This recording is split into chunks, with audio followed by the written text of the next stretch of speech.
본문이 말씀하려고 하는 가장 중요한 핵심은 야이로의 딸을 살려주신 것은 주님의 사랑이다, 그런 얘기가 아니고 주님께서 야이로의 딸을 언제 살리셨느냐 하는 것입니다. 여러분이 그것을 중심으로 이 본문을 보셔야 하나님의 의도를 바로 알 수 있을 것입니다. 언제 살리셨느냐, 그래서 본문에 아직 말씀하실 때 그랬습니다. 아직 말씀하고 있을 때 집에서 사람이 와서 야이로의 딸이 죽었다고 소식을 전합니다.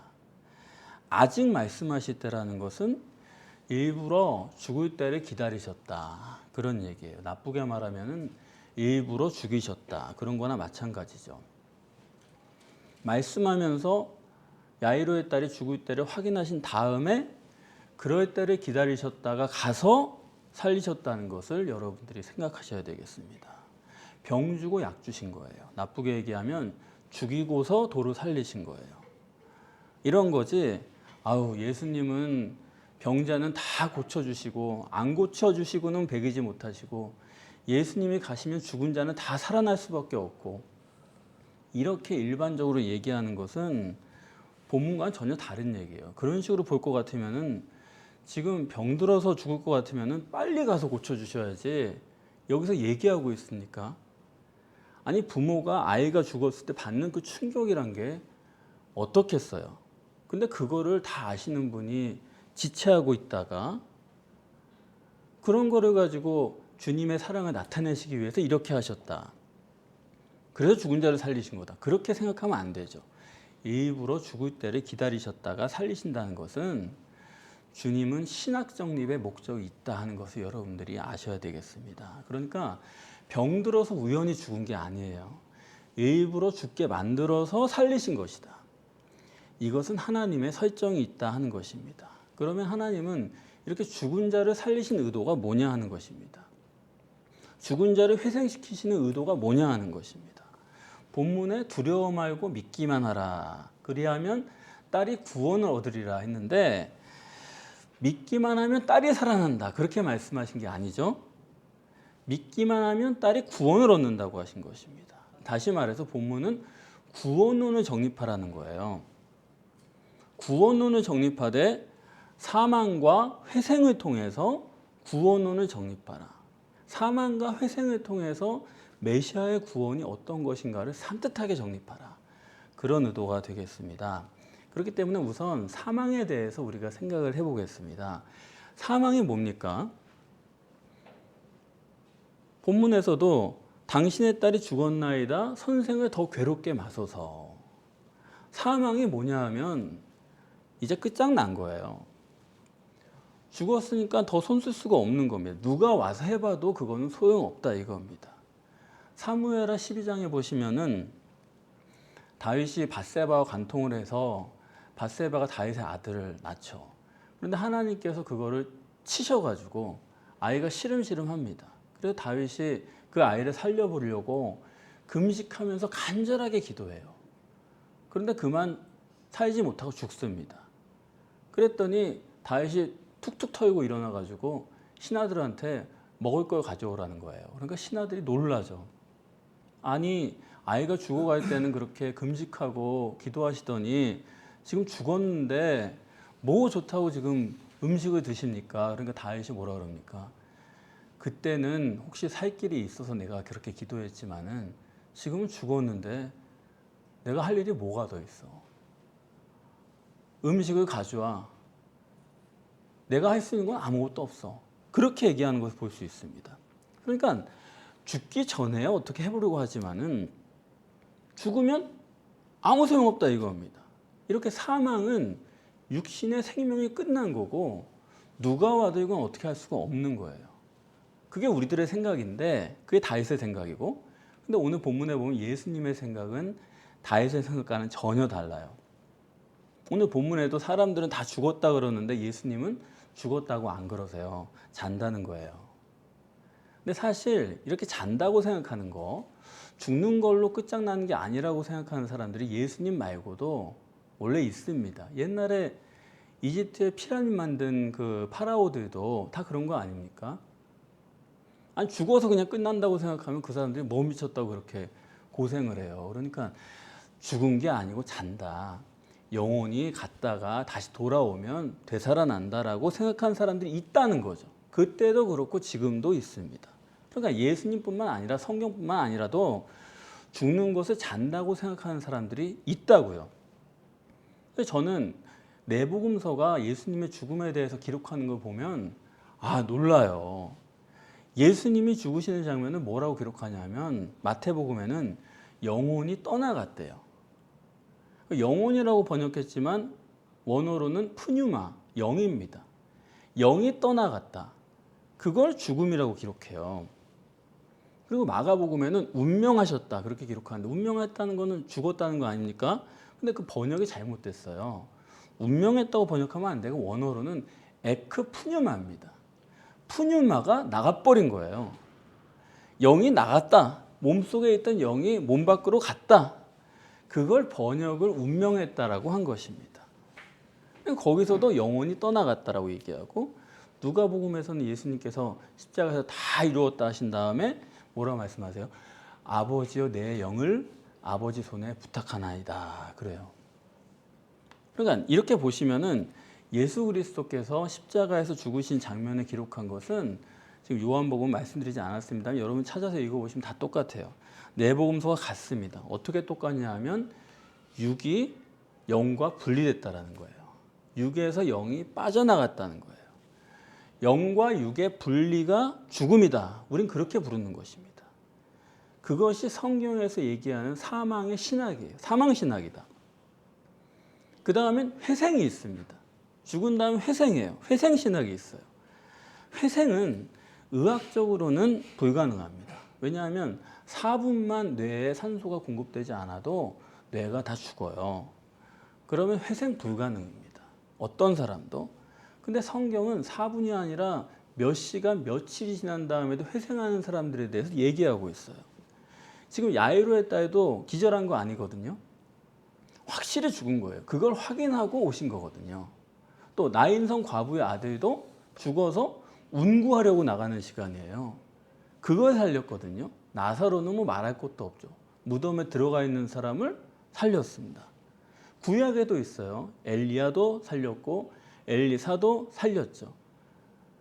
그 수넴 여인의 아들이 죽었는데 수넴 여인이 깜짝 놀라가지고 엘리사의 방에 자기 아들 눕혀놓고 엘리사를 찾으러 가서 한참 가서 만나가지고 데리고 와가지고 엘리사가 아들을 살리거든요. 그러니까 성경에는 이거는 회생 불가능한 사람을 살리는 사건들이 있습니다.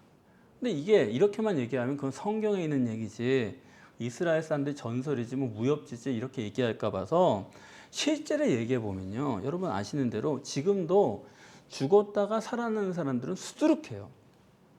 죽은 지 몇 시간, 며칠이 지나서 되살아나는 사람들이 비일비재하지 그렇게 찾기 어려운 게 아니다 이겁니다.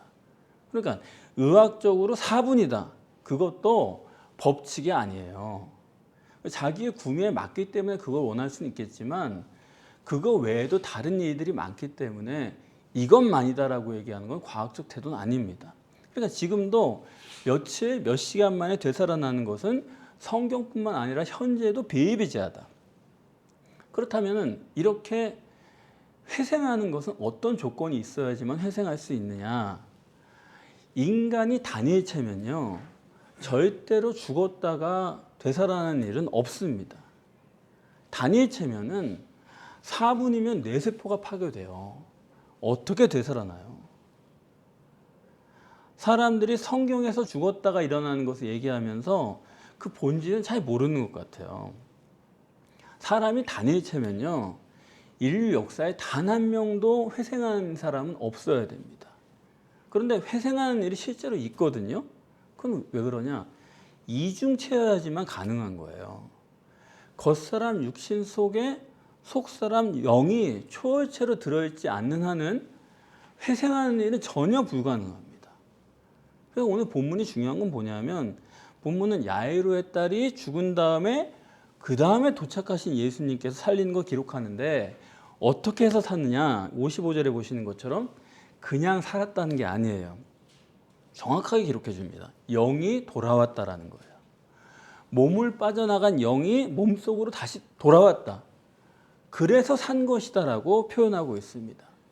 그냥 신비한 능력으로 주님이 살렸다 그렇게 얘기하지 않잖아요. 영이 돌아왔다. 그래서 주님께서도 네가 살았다라고 얘기하지 않으세요. 잔다 하고 그러셨다가 이제 영이 돌아오니까 네가 깬 거죠. 그러니까 일어나라고 하는 거예요. 자다가 깼으니까 일어나라. 이렇게 말씀하시지 않습니까? 절대로 죽은 자를 살린 거라고 말씀하지 않습니다. 그런 표현이 없어요. 우리 식대로 회생했다 그렇게 말씀 안 하세요. 영이 몸속으로 돌아온 거다.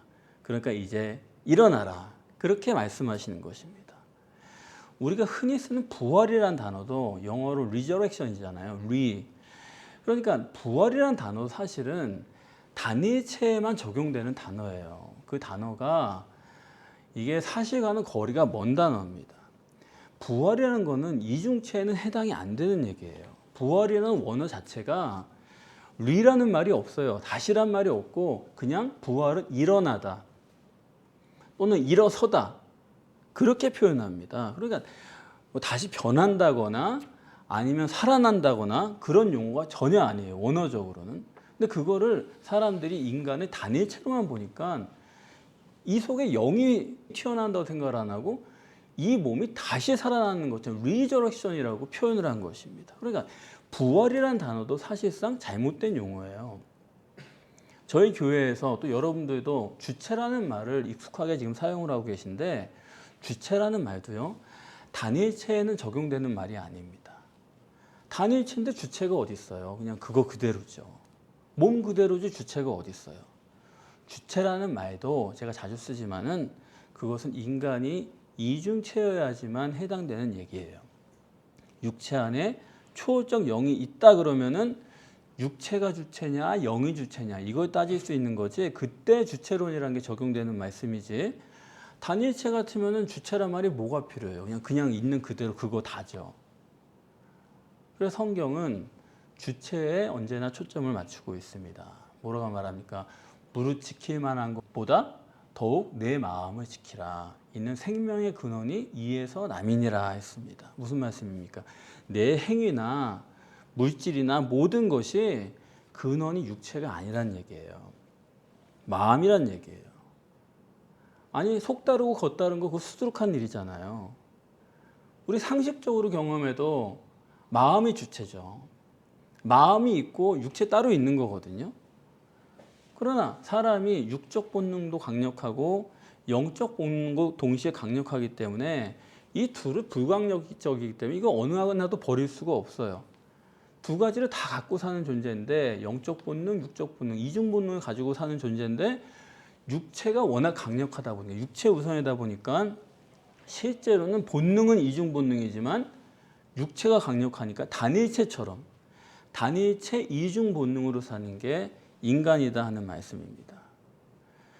크리스찬들이 예수 그리스도를 믿을 때 이건 아주 신학의 정식입니다. 이건 공식인데 뭐라고 말하냐면 예수 그리스도는 완전한 하나님이고 완전한 인간이다. 그렇게 이건 아주 전 세계 공통이고 이거는 바꿀 수 없는 신학이에요.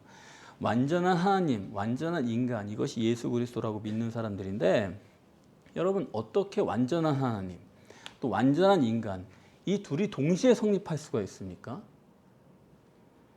몸이 하나님일 수가 있어요? 아니 어떻게 몸이 하나님일 수가 있어요? 몸은 육체고 하나님은 초월적인 분이신데 어떻게 몸이 하나님일 수가 있어요? 몸이 인간이고 그 속에 들어 계신 초월적인 영이 하나님이고 이렇게 생각을 해야 되는 건데 근데 어떻게 완전한 하나님, 완전한 인간 그러면서 예수 몸이 하나님이라고 어떻게 그렇게 말을 하는 거예요? 전 세계 사람들이 이성이 마비돼도 이렇게 마비될 수가 없는 겁니다.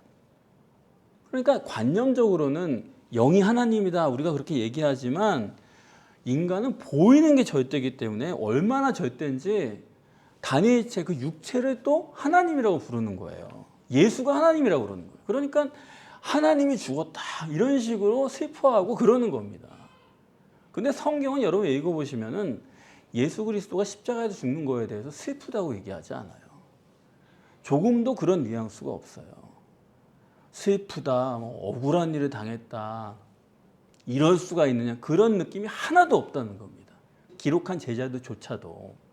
그러니까 그거를 슬프다 울고 이러는 거는 그 인간이 너무나 육체가 소중하기 때문에 그렇게만 보기 때문에 그런 거지, 영의 관점에서 보면 십자가는 슬픈 일이 아니에요. 해방된 사건이에요. 육체 안에 갇혀있던 하나님이, 답답했던 하나님이 오히려 그거를 해방하고 나온 사건이지, 울고 짜고 그럴 문제가 전혀 아니다 이겁니다. 자, 그럼 본문에서도 주체가 뭐예요? 딸의 몸속에서 영이 나갔어요. 그랬더니 죽은 거예요. 이걸 갖다 그대로 장사 지내면 그냥 시체죠. 그런데 영이 도로 들어왔대요. 그랬더니 일어나서 음식을 먹어요. 그러면 회당장 야이로의 딸의 주체는 뭡니까? 보이지 않는다고 해서 없는 거예요? 보이지 않는다고 해서 마음이 안 중요합니까? 여러분 마음이 중요하세요? 그냥 가식 떠는 게 더 그냥 좋으세요? 마음이 중요하잖아요. 인간의 실제 나의 나됨이란 거는 내 마음에 있는 거예요. 내 영에 있는 겁니다. 컴퓨터가, 기계가 아무리 좋아도 속에 소프트웨어가 나쁘면은 그건 아무것도 아닌 거거든요. 마찬가지로 육체가 어떻든 간에 속에 영이 실제고 나의 나됨은 내 마음에 있는 거예요. 그래서 내 마음으로 그냥 가식을 하고 싶으면 육체도 바꿔가지고 사람을 얼마든지 속일 수 있는 게 인간 아니에요? 마음이 주체라고, 영이 주체라고요. 그러면 예수님은 사랑이신데 왜 이 딸을 죽이고 살리고 이런 일을 하시느냐, 능력 과시하려고 하시느냐, 그거 아니에요. 주님이 이 땅에 오신 목적은 하나뿐입니다. 구원이거든요. 구원하기 위해서 이 딸을 죽이시고 살리세요. 야이로를 구원하시기 위해서 이 딸을 죽이시고 살리세요. 둘 다가 여기 걸려 있어요. 이 죽이시고 살리는 것을 통해서 구원론을 정립하시려는 것입니다. 이 딸이 영이 빠져나가서 죽었다는 것은 영적으로 죽었다는 걸 뜻하는 거예요. 잠자고 있다고 그랬죠. 우리가 살아있는 것처럼 보이지만 사람이 잠자고 있으면은 그게 살아있어요, 죽어있는 거예요? 잠자면 아무것도 못 하잖아요. 살아있는 것 같은데 잠자면 그거 아무 무용지물입니다, 그거는. 그래서 여기 자고 있다는 건 뭐냐면 영적으로 죽은 걸 상징하는 게 야이로의 딸이 죽은 거예요. 그리고 야이로의 딸을 살리시는 거는 영이 돌아오게 하신 거예요. 그래서 영이 살면은, 영이 돌아오면은 육도 산다는 것을 보여주신 거죠. 그걸 표현하려는 거예요. 우리 초등학교 때 보면은 영재로 키우겠다는 집들이 많잖아요. 그런데 초등 고학년, 중학교 이렇게 가면은 시간이 갈수록 그 영재가 점점 줄어가지고 영재라고 할 만한 애들이 몇 명 없는 거예요. 왜 그렇습니까? 어렸을 때는 영적 능력이 확 발현이 되니까 그 천재성이 나오거든요. 사람들이 그 영재라고 본 거예요. 근데 그걸 가지고 계속 기다릴 수 있느냐, 사람들이. 지식은 쏟아져 들어오고 뭐 들리는 얘기가 많고 그러니까 그걸 아이한테 하라고 하잖아요. 근데 그거를 그 아이가 영적 능력을 해나가게 기다리는 게 이게 보통 어려운 일이 아닙니다. 그 어느 부모가 그걸 참고 기다리겠어요. 그러니까 영재라고 해놨는데 영재학교 보내고 영재 교육 시키는데 언젠가부터 부모가 못 참고 자꾸 뭘 시키는, 강요를 하는 거예요. 밀어붙이는 거예요, 타이거 마음으로. 그런데 아이가 영적으로 해야 되는데 영적으로 못하고 자꾸 육적인 걸 밀어붙이니까 육적으로 해가지고 한계가 보이거든요. 사실 틀림없이 아이에게 영이 있거든요. 초월적 능력이 있거든요. 그래서 그거를 육적으로 하지 말고 영적으로 하도록 기다려야 되는데, 이를 악물고 하지 말고 놀면서 하게끔 기다려야 되는데 그걸 견딜 수 있는 인내가 있는 부모가 흔치 않죠. 그래서 여러분의 자녀가 공부를 잘하게 하려면요, 어떻게 하면 공부를 잘하게 할까? 이거를 여러분 잊어버리세요. 어떻게 하면 우리 애가 잘 놀게 할까? 그거를 연구하세요. 잘 놀면은 공부 잘하게 돼 있어요. 잘 놀고 나면은, 아주 충분히 놀고 나면은 천재성이 나온다고요. 본문에도 영이 돌아오니까 딸아이가 일어나더라는 겁니다. 그래서 신인 메시아에 의한 구원이란 건 뭐가 구원이냐면은 이렇게 영적으로 죽었던 아이를 살리는 거예요. 사람들은 자꾸 자기들이 살아있다고 착각을 해요. 그렇기 때문에 멀쩡히 살아있는 사람을 자꾸 구원을 하려고 하니까 육신의 죄를 사해준다, 이런 식으로 생각을 하는 겁니다. 우리 살았는데 어떻게 구원한다는 거지? 아, 내가 있는 부족한 부분들 죄를 사해 주시는구나, 그게 구원인가 보다, 이렇게 생각하려고 하는데 아니에요. 아니, 죄 해결 안 했다고 그 사람 죽은 겁니까? 본문에서 말하는 구원이라는 것은 죽은 사람을 살리는 거예요. 산 사람의 죄를 없애는 게 아니에요. 이거 명확하지 않습니까? 산 사람 죄 사해 주는 부분이 아니에요. 구원은 그냥 죽은 사람을 살리는 거예요. 그래서 영적으로 죽은 자를 살리는 것이 실제로 죽은 자를 살리는 거예요. 영적으로 죽은 거를 살리면 실제로 육적이고 물질적인 것이 같이 살아나요. 그걸 말씀하고 있는 겁니다. 우리가 타이거맘처럼 돼가지고 아이를 몰아붙이면은 잠깐 공부 잘할 수 있어요. 뭐 어느 정도까지 잘할 수 있어요. 그런데 실제로는 영적으로는 죽어가는 거예요. 시간이 지나면 그게 그 아이한테 행복이 되지를 못합니다. 그렇기 때문에 진짜 그 아이를 살리는 게 뭔지를 우리가 깊이 생각해야 돼요. 어떻게 보면 부모를 잘 만나야 돼요. 부모가 좀 불량맘처럼 그렇게 내버려두는 부모가, 아니 어떻게 저 부모는 아무 말도 안 하는데 애가 저렇게 알아서 찾아서 하지? 그게 뭔지 말씀드릴게요. 걔의 영적인 능력을 하고 있는 거예요. 그게 꼭 하나님이 아니라 했더라도 그 아이의 영적 능력을 갖고 할 수 있도록 분위기가 조성되어 있는 거예요. 그러니까 시간과 때만 잘 맞으면은 그 아이가 얼마든지 공부를, 천재성을 가지고 할 수 있다, 이겁니다. 엄마의 문제가 좀 아니에요. 그거 오히려 불량할수록 좋은 면이 있는 겁니다. 그런데 사람들은 언제나 육체 우선이고 가시적인 게 기준이니까 이거 자는 거고 뭐 영이 들어오면은 모든 게 살아나는 거고 이런 식으로 예수님이 말씀하셔봤자 그래도 사람들은 안 믿거든요. 본문에서도 잔다 말씀하시니까 비웃는다고 그랬어요. 잠잔다 그러니까 사람들이 비웃었다라는 거예요. 이 세상 사람들은 이중체라는 것을 안 믿어요. 단일체로 그냥 사람이 죽으면 끝이지 다시 사는 게 어디 있어요. 이거 해오는 거 보니까 이거 구제불능이지 이거 바뀌는 게 어디 있어요. 이만큼 나이 먹도록 그랬으면 그거 안 되는 거야, 그런 거지 바뀌는 게 어디 있어요. 사람들은 그 바뀐다는 걸 안 믿는 거예요. 그러니까 여러분이나 제가 전하는 복음의 핵심이 뭐냐면 이중체라는 건데 이걸 다른 사람들한테 전할 때 비웃습니다. 사실 우리 교회 안 다니는 사람은 말할 것도 없거든요. 우리 교회를 다니면서도 비웃는 사람들 여러 봤어요. 나는 아무리 이게 하나님의 뜻이고 하나님으로부터 온 것이고 얘기해도 아니 뭐 손바닥만한 교회에서 무슨 대단한 게 있겠느냐, 이런 식으로 본다니까요.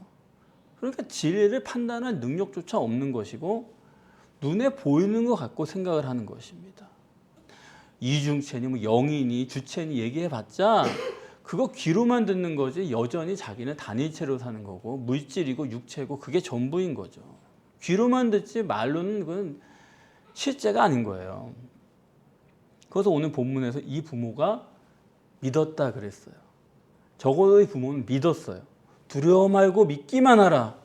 믿었어요. 최소한 비웃지는 않았어요. 그랬더니 딸이 살아났어요. 물질이 살아났어요. 육신이 다 같이 살아났어요. 근데 살아났더니 오늘 본문에 보니까 56절에 놀라더라는 거예요. 이게 또 재밌는 얘기죠. 믿었어요. 근데 실제로 살아났어요. 그랬더니 놀랐어요. 기껏 믿어봐야 사람이 신비하다는 거예요. 인간이 이래요. 아우, 저렇게 놀렸는데 진짜 천재가 되나? 저렇게 놀렸는데 공부 잘하는 애가 있나? 진짜 공부 잘하는 애 있네. 갖다 보여줘도 그냥 신비하다. 어떻게 걔는 그러지? 그러고 마는 게 인간이라고요. 주일학교도 안 보내고 공과도 안 보냈는데 하나님 말씀 얘기해보면 제 수준으로 이해해요. 저희 아이들이. 깜짝 놀랍니다. 당연한 건데도 불구하고 사람이 신비하다. 어떻게 그러지? 아니 뭘 어떻게 그래요. 영적으로 살도록 내버려 두면 성령이 알아서 역사하시는 것입니다. 저는 우리 아이들한테도 공부하기 싫으면 그냥 집어치고 놀아라. 물론 저희 아이들이 안 믿어요. 그래 되나? 놀아라. 잘 놀면요, 그 다음날 공부 열심히 해요. 알아서 더 잘합니다. 근데 그걸 모르는 사람들은 신비죠. 저 집 애들은 맨날 노는데 어떻게 저렇게 하지? 그렇게 보거든요.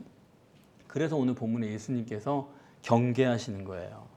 다른 사람들에게 말하지 마라. 말해봤자 비웃고 말해봤자 신비하다고 그럴 테니까. 이유를 알아보려고도 안 합니다. 여러분, 뭐가 믿음입니까? 결과가 나와야 믿음입니까? 결과를 믿는 건 믿음이 아니에요. 원인을 믿는 거죠.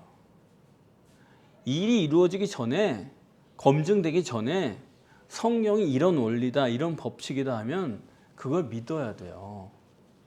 눈에 보이는 걸로 믿어서는 안 돼요. 결과란 건요, 언제나 여러분, 결과가 과거지향적입니까? 미래지향적입니까? 결과란 거는 언제나 과거지향적이에요. 요행이 맞아떨어질 수는 있어요. 근데 그것 때문에 내가 믿음인 것처럼 착각하지 마세요. 결과는 언제나 과거지향적이에요. 그러나 믿음은 바라는 것들의 실상이에요. 믿음은 미래지향적인 거예요. 그래서 2000년 전에 십자가를 바라보는 믿음, 그것도 믿음은 아니에요, 여러분. 그것도 과거예요. 2000년 전에 그런 사건을 믿어. 그거 실제적으로 믿음이 아니라고요. 깊이 생각해 보시기 바랍니다. 믿음은 과학적으로, 성경적으로, 논리적으로 이 성경의 진리가 오늘 이루어질 것을 믿는 게 믿음이에요. 이 성경 진리가 논리적으로, 합리적으로 미래에 이루어질 것을 믿는 게 믿음이에요. 과거에 있었던 사건 아무리 믿는다고 그래봤자 그건 믿음 아니에요. 내가 체험했고 내가 경험했습니까? 내가 경험한 어떤 결과가 나왔습니까? 그거 과거예요. 그거 믿는 사람은 죽어가는 사람이지 산 사람 아닙니다. 가시적 결과 기준인 사람은 언제나 죽어가는 사람이지 산 사람 아니에요. 산 사람은 미래지향적이에요. 산 사람은 보이지 않는 것을 바라보는 사람이에요. 보이지 않는 것인데 반드시 될 거라는 원리를 알고 있는 사람이에요. 성경적으로, 논리적으로, 합리적으로 원칙과 원리가 분명한 거예요. 그러고 보면 반드시 낫겠구나. 반드시 되겠구나. 절대로 실패하지 않겠구나. 이거를 벌써 아는 겁니다. 그렇기 때문에 그 길을 갈 수가 있는 거예요. 그렇기 때문에 오늘도 창조적으로 역사할 수 있는 거지. 눈에 보이는 것 가지고서 됐네 안 됐네 남들과 어떻네 이런 거 비교하는 사람은 아무것도 못해요. 그 과거에 매인 사람이지 절대로 창조와는 상관이 없는 사람입니다. 그러면 우리가 창조적이고 이렇게 미래지향적이려면 어떻게 해야 돼요? 그건 성령의 역사 없이는 이게 되겠습니까? 영의 역사로 살리려면은 필연적으로 내 육은 죽어야 돼요. 내 주장은 죽어야 돼요. 내 판단, 내 이성 가지고 되는 게 아니에요. 내가 볼 때 그게 못마땅해가지고 그냥 밀어붙인다. 그건 뭐 모르는 사람이죠. 육이 죽어야지만 영이 살 수 있거든요. 그래서 오늘 본문에 12살 먹은 애가 죽는 거예요. 메시아가 여러분을 구원하고 여러분의 자녀와 가정을 구원하기 위해서는 반드시 이런 일이 벌어집니다. 내 뜻대로 안 되는 거예요. 내 생각과 다른 길이 생기는 거예요. 이거 안 되는 거 이러면 안 되는데 12살 먹은 애가 죽는 일이 발생한다고요. 그럴 때 야이로가 정신이 번쩍 나는 거죠. 사람의 힘으로는 할 수 없으니까 하나님께 가지고 가는 겁니다. 그래서 오늘 본문에 회당장 야이로가 예수님께 부탁하잖아요. 지난번에 정리해드렸죠. 우리 집에 오셔서 우리 집에 들어오셔서 에이스 에르코마이 그것도 이중이에요. 우리 집 속에 들어오셔서 에이스 2번 썼다고 그랬잖아요. 우리 집 속에 들어오셔서 야이로의 딸, 내 딸을 고쳐주세요. 구해주세요. 구원해 주십시오. 그렇게 말합니다. 그래서 주님께서 오늘 본문에 그 집에 들어가신 거예요. 이건 뭘 상징하는 거예요? 그 사람의 심령에 들어가신 거죠. 야이로의 심령에 들어가시고 야이로의 딸의 심령에 들어가신 거죠. 그러면서 오늘 본문에 손을 잡습니다. 이게 너무 중요한 거예요. 구약에서 늘 하나님의 손이 뭐예요? 하나님의 손은 성령을 뜻하는 거죠. 그래서 성령이 주님께서 이 소녀의 손을 잡으시고 일으키신다는 것은 성령이 이 소녀의 영과 결합되어 완전히 산자가 된다는 겁니다. 영이 돌아와서 육체가 살 뿐만 아니라 성령과 결합돼 가지고 완전히 구원을 받는, 완전히 살아나는 영적 능력이 솟구치는 거예요. 이런 사람이 됐다라는 것입니다. 그러니까 주님께 가져가면 육체로 할 때랑은 비교도 안 돼요. 자기 혼자 영적 능력 가지고 하는 건 비교도 안 돼요. 솟구치는 놀라운 창조적인 역사가 나타난다 이겁니다. 여러분 종말 때입니다. 이 복음을 사람들이 들을 때 아니 복음이 없었다라고 하면은 차라리 그냥 들었을 거예요. 근데 복음이라고 하는 것들이 있기 때문에 이 복음을 들을 때 사람들이 비웃어요. 많이 비웃었어요.